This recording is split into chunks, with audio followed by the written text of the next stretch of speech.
नमस्कार। करिश्मा शर्मा ने 9 माह के गर्भ के साथ ससुरालियों के खिलाफ जंतर मंतर पर दिया धरना। समाचार विस्तार से। नई दिल्ली। उत्तम नगर की रहने वाली करिश्मा शर्मा ने अपने ससुराल से मानसिक, शारीरिक, आर्थिक रूप से प्रताड़ित होकर संबंधित थानों व CWC में शिकायत पत्र दिया, लेकिन उनकी कहीं सुनवाई नहीं हुई।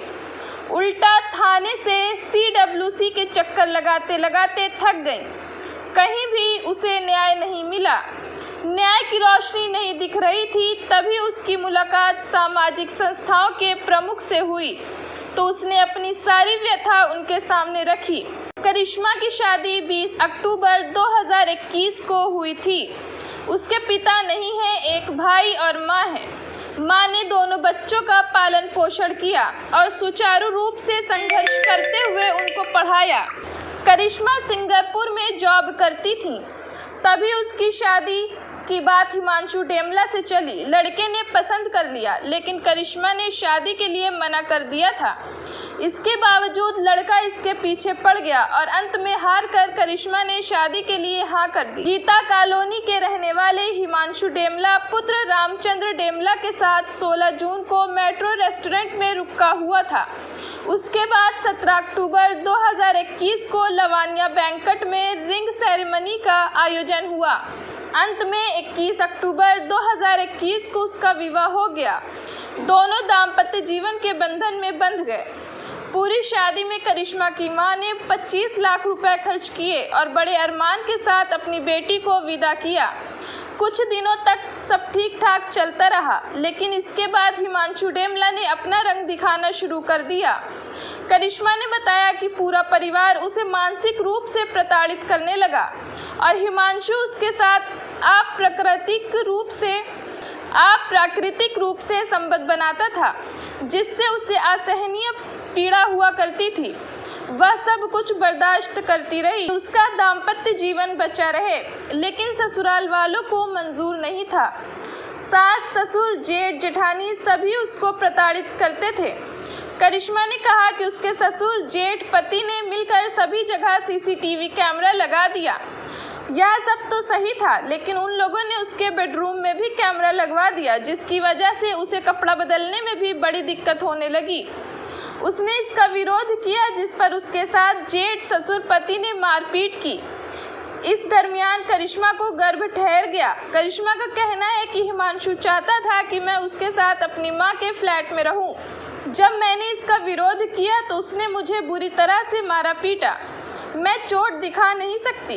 उसकी दर्द भरी दास्तां सुनने के बाद महिला सम्मान समिति की प्रमुख Rajni Kochhar, crime prevention council of India के RTI अधिकारी, मां फाउंडेशन के निदेशक अतुल रस्तोगी व अन्य संस्था के लोगों ने करिश्मा को न्याय दिलाने का बीड़ा उठाया। उसी के मद्देनजर करिश्मा को न्याय दिलाने के लिए जंतर मंतर पर प्रदर्शन करते हुए धरना दिया गया, लेकिन केंद्र शासित प्रदेश व नई दिल्ली के मुख्यमंत्री अरविंद केजरीवाल के कानों में जू तक नहीं रेंगी। महिलाओं की बात करने वाली केंद्र सरकार और राज्य सरकार दोनों विफल नजर आ रही है। पेट में 9 माह का गर्भ लेकर न्याय के लिए दर-दर भटकती हुई करिश्मा हर दरवाजे चौखट पर अपना सर पटक रही है। देखें उसे केंद्र सरकार और राज्य सरकार से न्याय कब मिलता है। ससुराल पक्ष के आरोपियों को सजा मिलती है या नहीं। वह अपने दाम्पत्य जीवन बचाते हुए अपने ससुराल में रहना चाहती है, लेकिन उसके ससुराल वाले उसे रखना नहीं चाहते। देखें कब मिलता है पीड़िता को इंसाफ। वहीं महिला सम्मान समिति की प्रमुख रजनी कोचर ने कहा कि से 4 महीने से चक्कर काट रही है, कोई सुनवाई नहीं हो रही, डेट पे डेट मिल रही है। ससुराल वाले होते हैं, अपना आते हैं, चले जाते हैं, डेट पे डेट मिल रही है। अभी तक इनकी FIR तक नहीं की गई है। उसकी कंडीशन ऐसी है कि वो मतलब ना तो घर रह सकती है, ना कोई घर रख सकता है उसको, नस क्योंकि ससुराल वाले रख नहीं रहे हैं, माँ रख नहीं सकती है, तो वो लड़की जाए तो जाए। महीने से मेरा भटकने का रीज़न ये है कि मेरी शादी हुई थी 20 अक्टूबर 2021 को।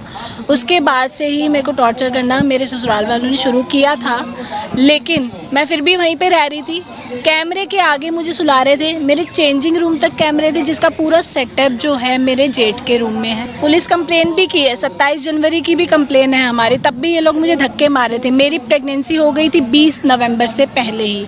मेरे अबॉर्शन के लिए इन्होंने मेरे साथ बहुत कुछ किया है, मेरी सास ने भी, ससुर ने भी, जेठ जेठानी ने भी, पति ने भी। अभी तक मुझे ये बोला जाता है कि बच्चा रखने का डिसीज़न तेरा था। मेरे पास मैसेजेस है अभी भी, मम्मी डिलीवरी करवाएगी, मम्मी हॉस्पिटल लेके जाएगी। 4 महीने से बोल रही हूँ कि मेरे को घर में नहीं घुसने दे रहे। 4 महीने में इतने चक्कर लगाए हैं मैंने घर के। महिला आयोग गई थी मैं, वहाँ पे 4 महीने से ये डेटे लेके जा रहे हैं, कुछ नहीं हो रहा है। 4 महीने से लड़का कह रहा है मैं रेंट पे रहूँगा तेरे साथ, वो भी तेरी मम्मी के घर के पास, नहीं तो तेरी मम्मी का फ्लैट है, हम वहाँ रहते हैं। ये महिला आयोग में खुद उन्होंने, उनके काउंसलर के सामने ये बात बोली गई है। मेरे पति ने, हिमांशु डेमला ने खुद ये बात बोली है कि मैं इसके मम्मी के फ्लैट में रह लेता हूँ जाके। मेरी पूरी ज्वेलरी इनके पास है, मेरे मायके तक की ज्वेलरी इनके पास है। मैं कुछ भी नहीं मांग रही, सिर्फ इतना मांग रही हूँ मेरा घर बस जाए। और डिवोर्स के लिए मुझे इतना फोर्स कर चुके हैं, इतना फोर्स कर चुके हैं। मेरे जो ससुर हैं रामचंद्र डेमला, वो भी बोलते हैं कि मम्मी बच्चा पाल लेगी इसकी, हमें तो डिवोर्स चाहिए, हमारा तो फैसला करा दो। डिवोर्स मैं दूंगी नहीं, मैं मरती मर जाऊंगी, डिवोर्स नहीं दूंगी। मैं कैमरे के सामने बोल रही हूँ, मैं नहीं दूंगी डिवोर्स। आज जो यहाँ पर एनजीओ है, आपने देखा होगा महिला उत्थान समिति, उस एनजीओ के साथ हमारी भी एनजीओ जुड़ी हुई है। इस महिला को, क्योंकि हमारी जो ट्रस्ट है वो महिलाओं की सुरक्षा पर निरंतर कार्य कर रही है और लगातार, चाहे केंद्र सरकार हो चाहे दिल्ली सरकार हो, महिलाओं की सुरक्षाओं पे गंभीरता से चर्चा दिल्ली सरकार और राज्य सरकारों से होती है। दिल्ली सरकार में जो महिला आयोग है, दिल्ली महिला आयोग, महिलाओं को इंसाफ दिलाने के लिए आज वो महिला आयोग कहीं ना कहीं नाइंसाफ़ी कर रहा है। महिला आयोग बने किस लिए है? महिलाओं को इंसाफ दिलाने के लिए। अगर महिला आयोग में नहीं महिलाओं की नहीं सुनी जाएगी तो फिर कहाँ सुनी जाएगी? ऐसे में आपको बता दूं, हमारे पास एक केस आया था यूपी का, और राष्ट्रीय महिला आयोग से हमने वहाँ से कार्रवाई करवाई थी और वो कार्रवाई हुई थी। दिल्ली महिला आयोग में जाते हैं तो ये बोलते हैं कि हमारे पास पावर नहीं है। अगर पावर नहीं है तो फिर आप बंद कर दीजिए, इसका कोई फ़ायदा नहीं है। क्योंकि कोई भी आयोग बने या कोई भी कमीशन बने, वो न्याय दिलाने के लिए होता है, और जब न्याय ना मिले तो उसका कोई, हमारी जो सरकार का जो जनता का जो पैसा है वो टैक्स के रूप में हम जो पेयर कर रहे हैं उसको जो हम टैक्स के रूप में पेयर कर रहे हैं, उसके पैसे की बर्बादी क्यों? पैसे की बर्बादी नहीं होनी चाहिए, बंद हो। और आज जो करिश्मा शर्मा है, देखिए कार्रवाई उन्होंने लगातार निरंतर, गीता कॉलोनी की आपने देखी होगी कि वीडियो भी वायरल हुई है, वो इन्हीं की है, और वो न्याय से वंचित है। और आज मजबूर होकर उनको यहाँ पर जंतर मंतर पर अपनी आवाज़ उठाने के लिए आना पड़ा। अगर नहीं आएगी तो कहाँ जाए? पुलिस के पास जाते तो पुलिस FIR नहीं करती है, और जो महिला आयोग में जाए तो महिला आयोग कार्रवाई नहीं करती है, DCP ACP जाए तो वहाँ कार्रवाई नहीं होती, तो जाए कहाँ? तो एक अंतिम विकल्प जो था वो आज यहाँ जंतर मंतर पे था, जो हमने आज धरना और प्रदर्शन देकर अपनी आवाज़ को उठाया।